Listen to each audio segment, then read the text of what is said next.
Start off by saying good morning to you. I'm glad that you are here. Hope that you're glad that you are here.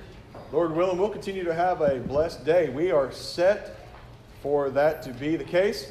We've got wonderful weather outside. It's a beautiful spring day, and I believe the high is going to be about 75. Sun shining. It's perfect weather. In fact, it's the weather that is described in 2 Samuel chapter 11. The scriptures start off by opening up stating that it was a spring day. It was a beautiful spring day. If you got your Bibles, join me there in 2 Samuel chapter 11. That will be our text for this morning. But the scriptures start off by saying, in the spring of the year, when the time of kings go to battle, David sent Joab and his servants with him and all Israel, and they ravaged the Ammonites and besieged Rabbah. But David remained at Jerusalem.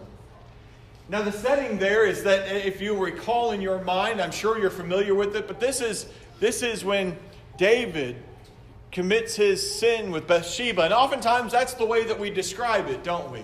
This passage here, we know it as those two main players. And it's almost as if Uriah the Hittite sort of takes a back seat or a supporting actor role. But as I began to study for this sermon, and I researched it, and I studied, and I read over the scriptures, I came to the conclusion that I have been doing Uriah a disservice in my mind. Because the more I learned about this unsung hero of the scriptures, I can't help but think of how much I have to learn of this man. We're doing a series of character studies in the scriptures, and we're looking at those who are perhaps more lesser known characters, but we're trying to flesh out examples and lessons from their lives.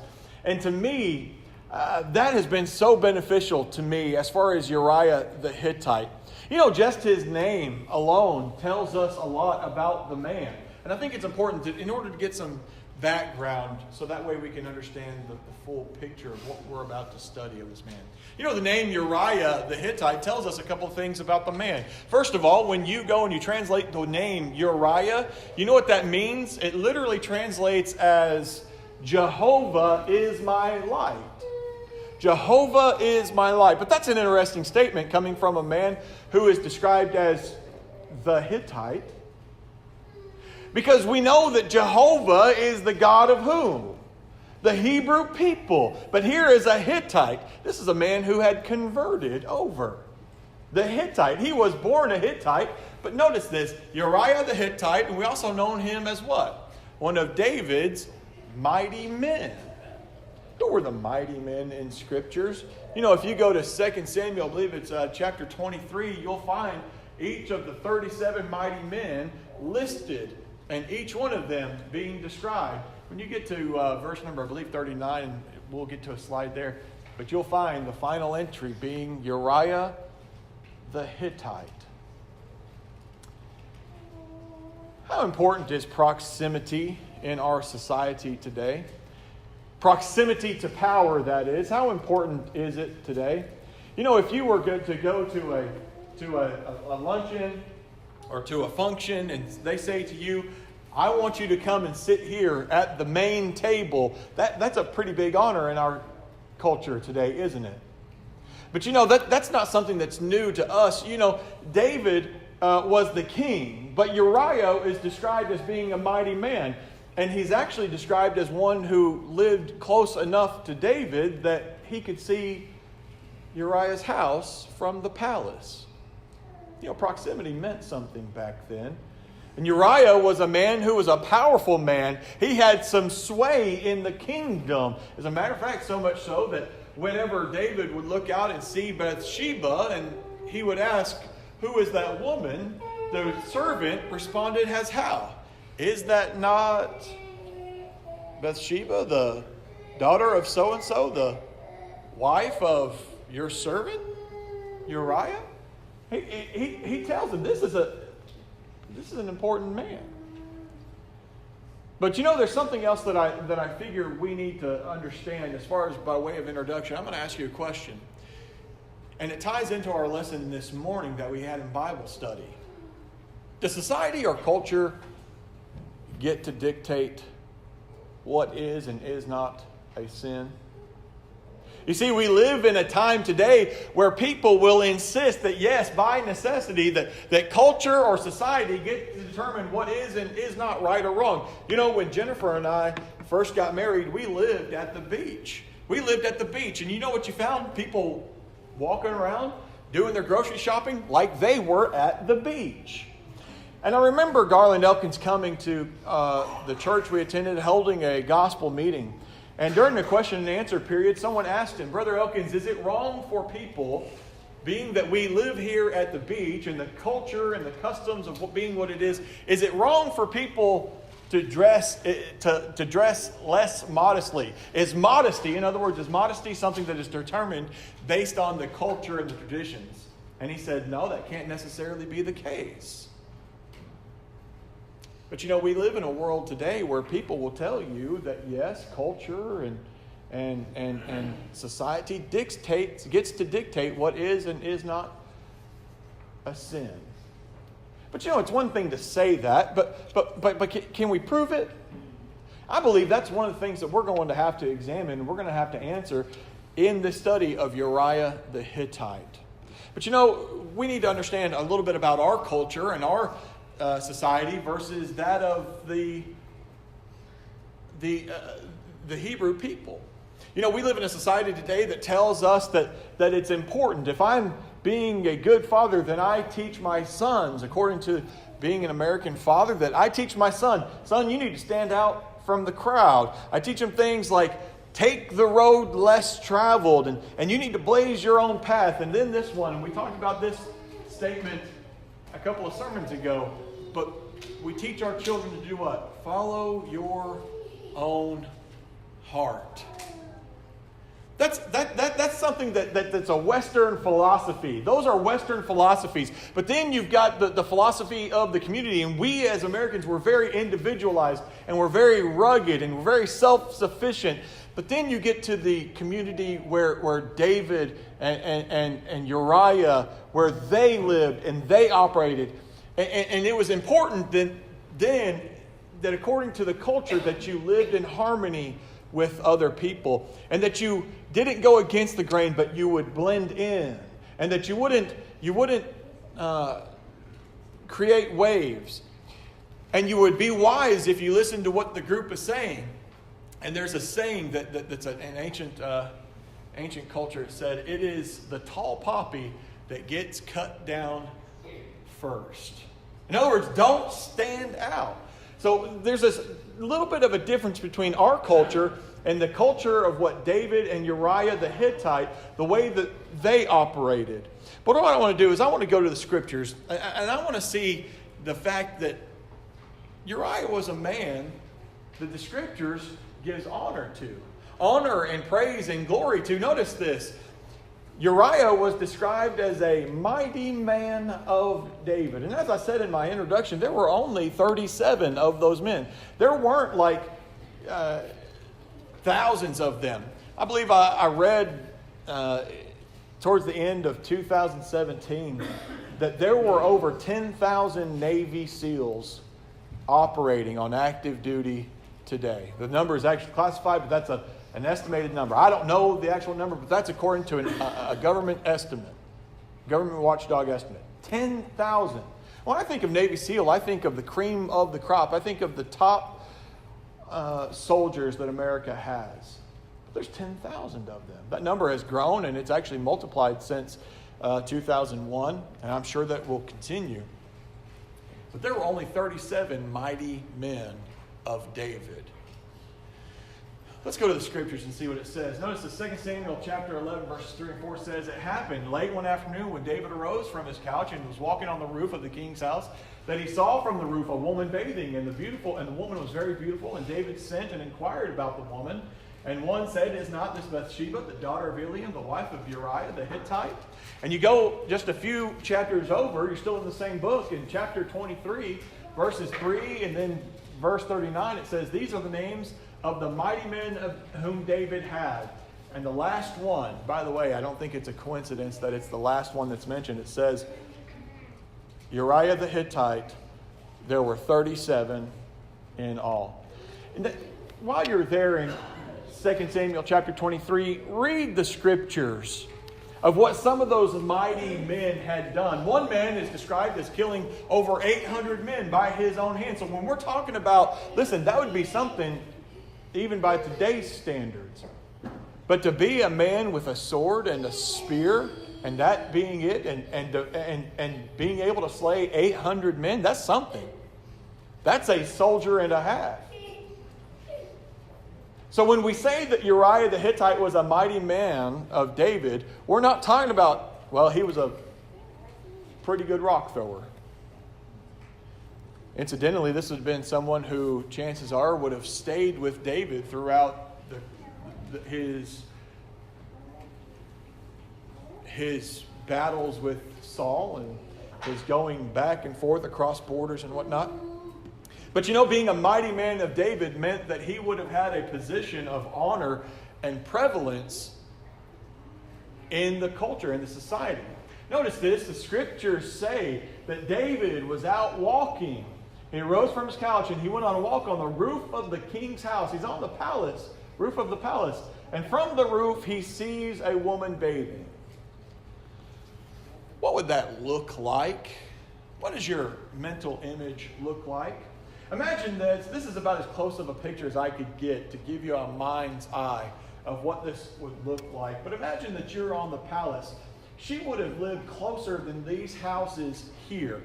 And in that society, just as today, the proximity. Listen, if you owned the house next to the White House, would people think that you had money, influence, and power? Or would they think, well, who's that slum?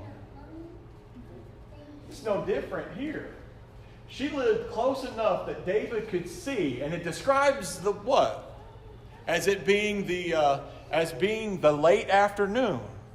There's enough light that David can look out and see without unaided sight, can see this woman, and by necessity she should have known that other people could see her.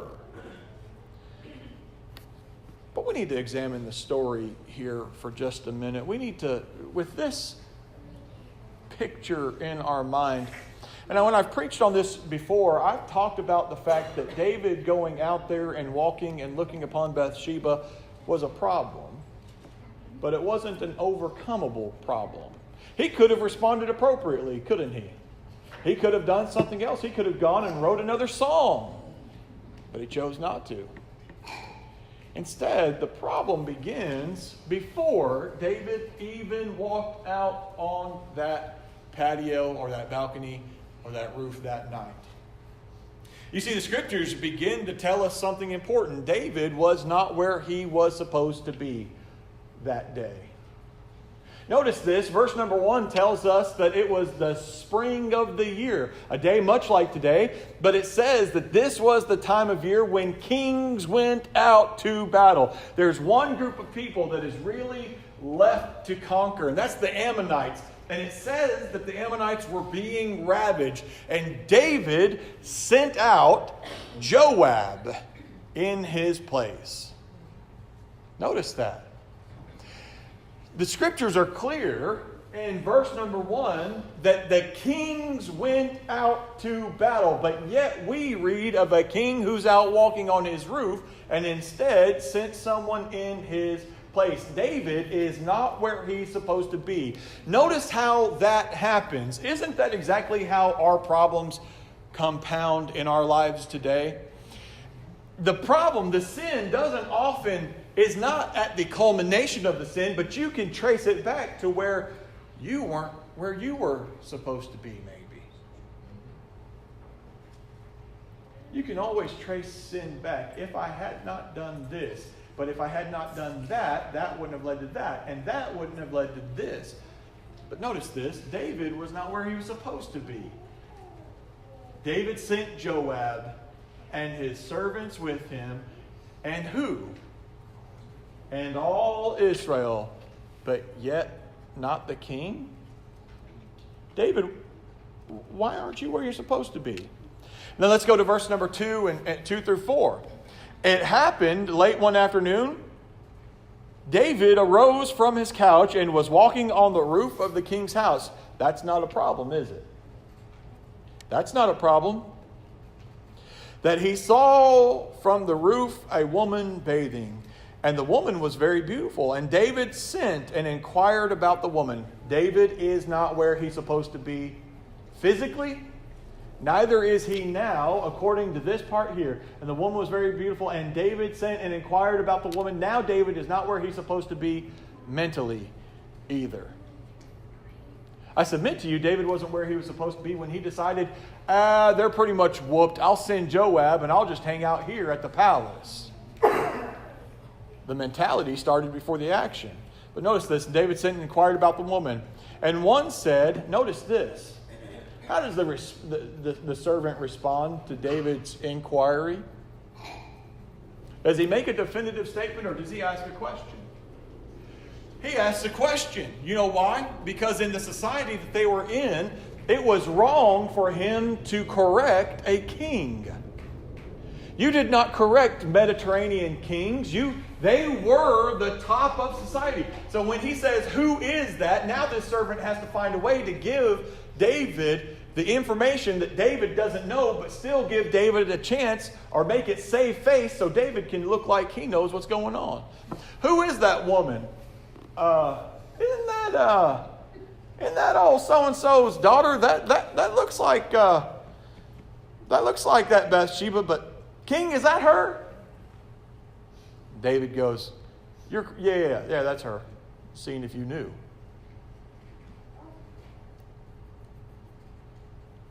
Folks, he's not where he's supposed to be. Notice this, he's describing her as what? The wife of Uriah the Hittite. By the way, what does the name Bathsheba mean? What does the name Bathsheba mean? It means daughter of the Passover.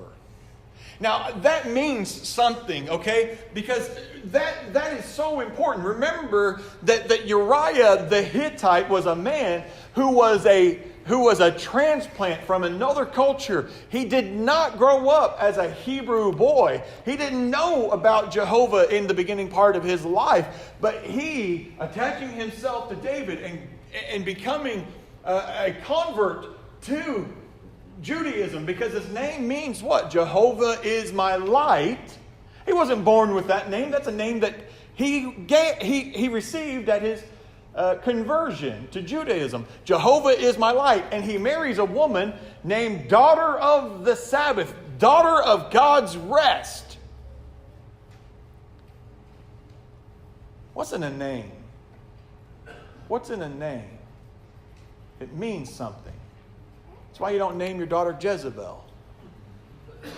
It means something. So when David hears that name Bathsheba, the daughter of God's rest, that should have been a warning sign. But David is not receiving that warning sign because David's not where he's supposed to be mentally or physically. David is out of touch with God's law. So David sent, notice this, that rascal.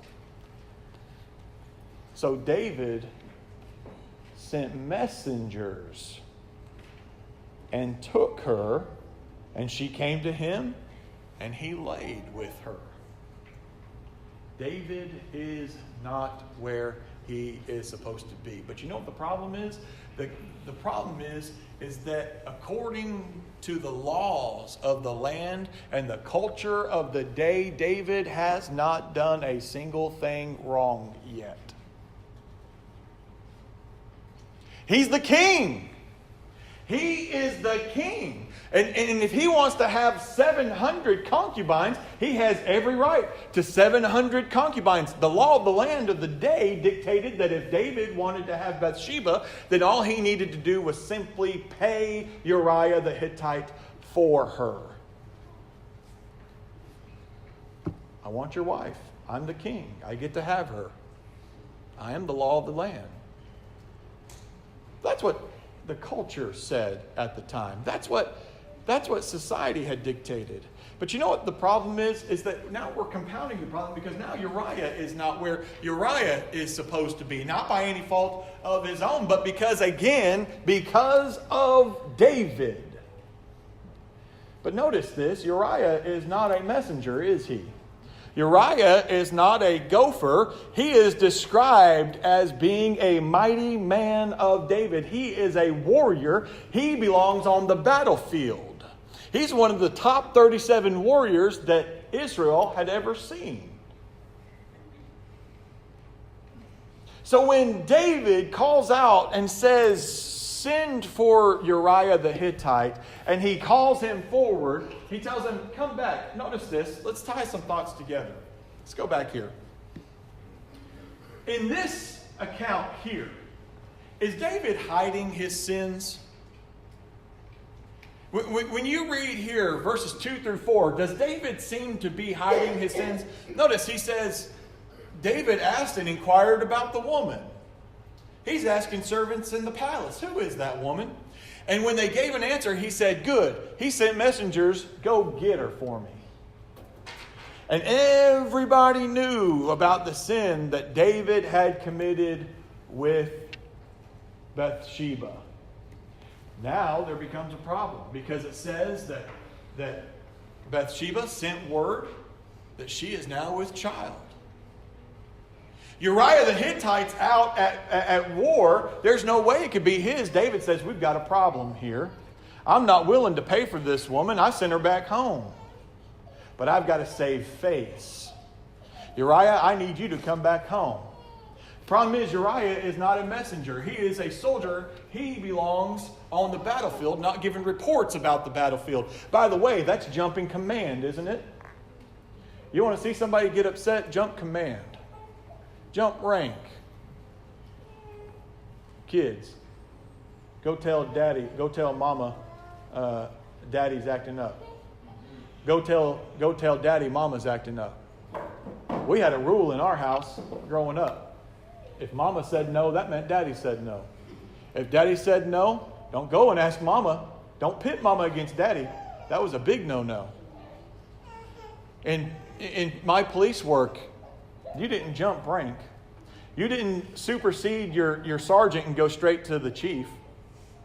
That was a good way to get a couple of days off unpaid vacation. But notice this, Joab is the commander, but he sends for Uriah the Hittite. Come give me reports. He says, I'm going to need you to go home. You know what? It's a good thing. You're on your way home. You can go spend time with your wife. The problem is, Uriah by this time has undoubtedly heard about what has happened between David and his wife Bathsheba. Think about this for just a minute. Uriah is described as the loneliest death recorded in the Bible. And I believe that.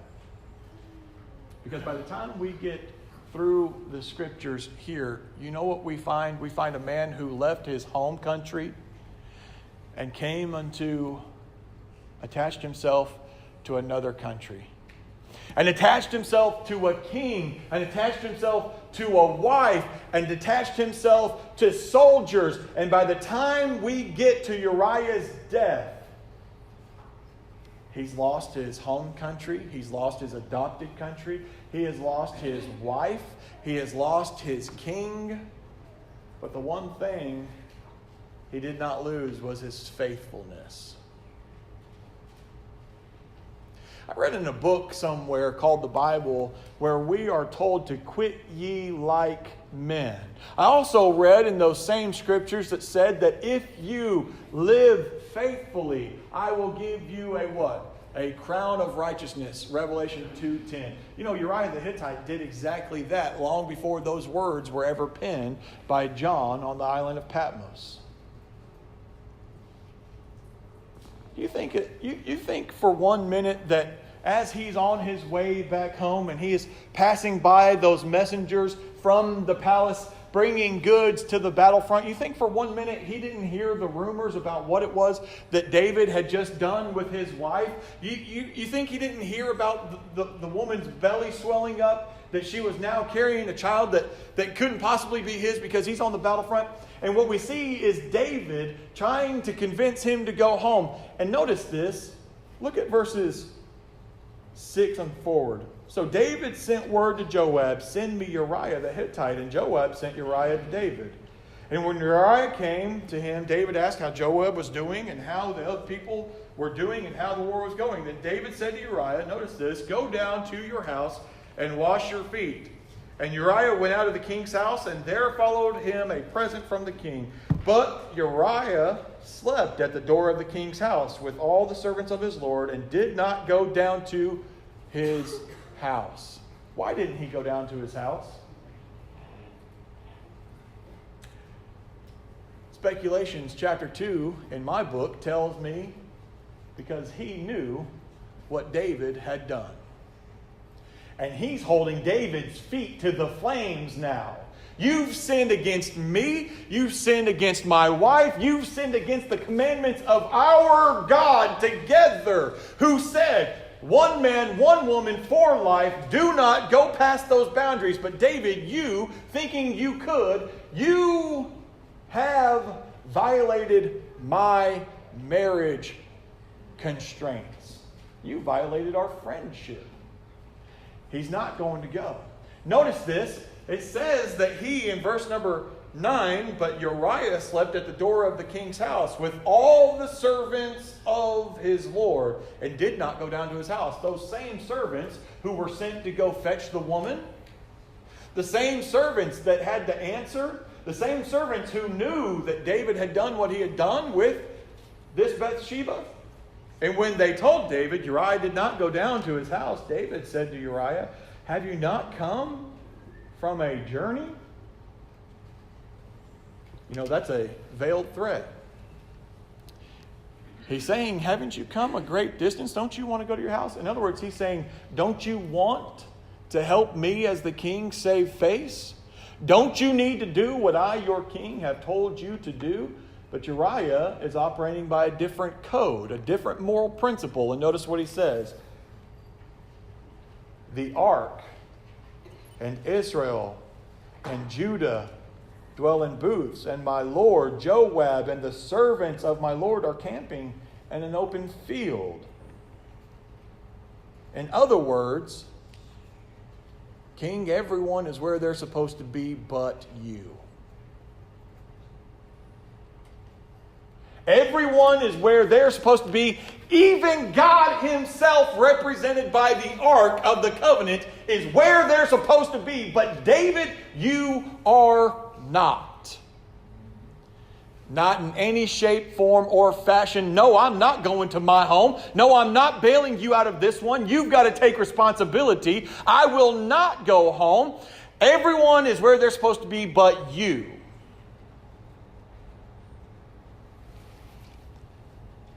We've got two more moral codes unfolding in the text here. Culture of the day said David had done nothing wrong. Uriah's unwillingness to play along was shaming David as the king. In David's eyes, that is not acceptable. Uriah, you need to get on board, or else. Or else what? It's going to cost you your life. You know, we assume that Uriah the Hittite didn't know what that letter said. We read that into the text, don't we? We don't know if he knew that or not. But Uriah the Hittite, being a convert to Judaism, knew that from the beginning God said what? One man, one woman for life. God had dictated the bonds between a husband and a wife, and Uriah knew David had violated God's law. Yeah, I understand what society says. I understand what the culture says, but God's law means something. Uriah is unwilling to let David off the hook by going to his wife. And David has shamed Uriah, Bathsheba, and God, and even himself, even if David's not willing to admit it. So how do we handle the problem? Society and culture told David that you need to avoid shame. At all costs, you need to avoid shame, even if it means sending Bathsheba away. Even if it meant getting Uriah drunk and relieving David of the shame of the child. Even if it meant having Uriah murdered as a final act of dealing with the problem that he himself has caused. But Uriah the Hittite does something a little bit different. He refused to be out of the sight of the same servants who knew what David had done. Notice that. He stayed right where the servants who knew what David had done could see him. He's calling his feet to the fire, putting his feet to the fire. Uriah went back to where he belonged, and that's the battlefield. All the while, he's carrying a letter. Carrying a letter that will lead to his demise. Incidentally, Joab, that's another lesson for another day. But Joab, needless to say, had a moment to do what was right. When he read that letter from David ordering the death of one of the mighty men, Joab, by no doubt in my mind, knew what was taking place. Knew what David was up to. And he gets a letter that says, put Uriah in the heat of the battle and draw the men away and let him die. He had a moment where he could have done what was right, but he chose not to. All the while, Uriah carried that letter. How did God handle the problem? God sends the prophet Nathan to convict David. David, in his mind, has done nothing wrong to this point. The man who is described as a man after God's own heart has been anything but seeking after the heart of God throughout this whole account. In fact, if we were going to say the one person who truly sought God's own heart in this situation is Uriah the Hittite.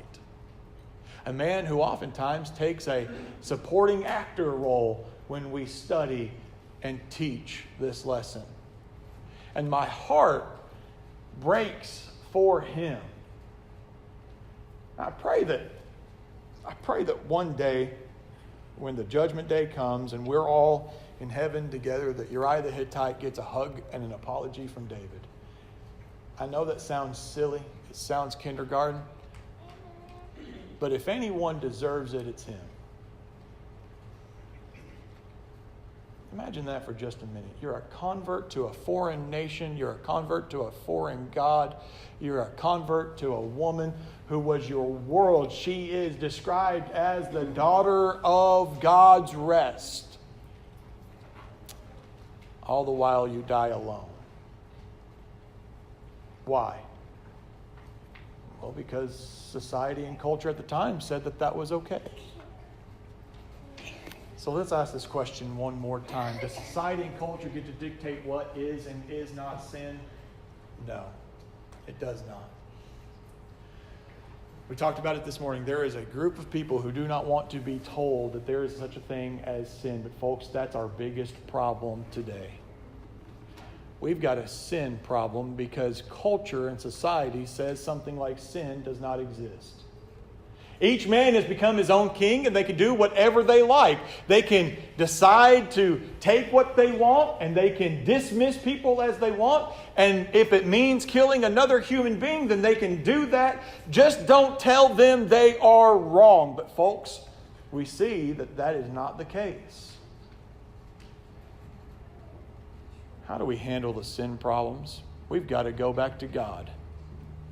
The scriptures tell us in Acts chapter 2, verse number 38, that we are to repent and be baptized, to have our sins washed away.